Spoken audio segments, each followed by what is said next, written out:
దేవుడికి చెప్తా ఉంది, ఎక్కడి నుంచి వచ్చావయ్యా అయ్యగారు, ఎక్కడి నుంచి వచ్చావంటే నేను భూమి మీద ఏం చేస్తా ఉంటా వాడి పని, అటు ఇటు తిరుగుతూ ఉంటారప్ప.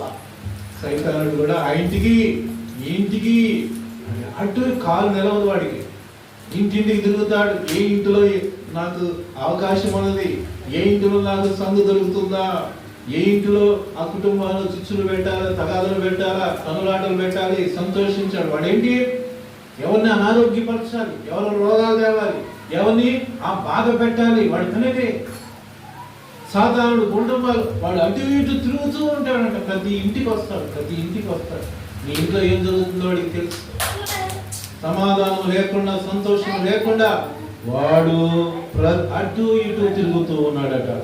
అప్పుడు దేవుడు అంటున్నాడు, అందుకు యెహోవా, నీవు నా సేవకుడైన యోబు సంగతి ఆలోచించితివా? ఎవరితో మాట్లాడుతున్నాడు ఈ మాట? సైతాన్తో చెప్తున్నాడు, అబ్బాయి నువ్వు భూమి మీద అటు ఇటు తిరుగుతూ ఉంటున్నాడు, భూలోకంలో ఒక యథార్థవంతుడు ఉన్నాడు, నా సేవకుడు అన్నాడు దేవుడు. ఎంత సాక్ష్యం అండి! ఒక దేవుడు ఒక మనుషుని గురించి నా సేవకుడు అన్నాడు. ఎంత మంచి మాట! నీ గురించి నా గురించి చెప్తాడా? నా సేవకురాలు, నా భక్తురాలు, నా విశ్వాసురాలని మన గురించి దేవుడు ఈ మాట చెప్పగలడండి? చెప్పగలడా? ఎంత నీతి, ఎంత యథార్థవంతుడు. కాబట్టి యోబుని గురించి దేవుడు నా సేవకుడు అంటున్నాడు. నా సేవకుడైన యోబు సంగతి ఆలోచించావా? అతడు ఎలాంటి వాడు?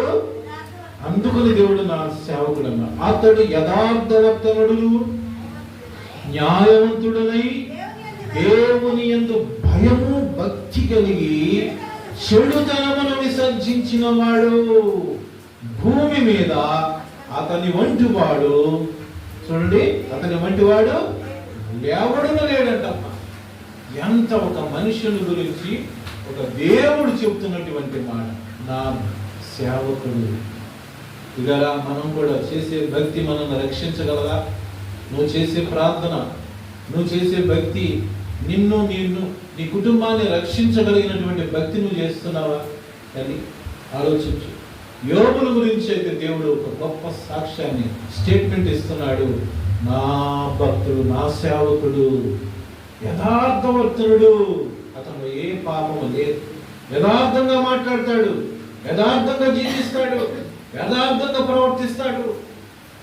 ఎంతమంది ఇక్కడ మనము ఈ లోకంలో యథార్థవంతులుగా ఉంటున్నాం,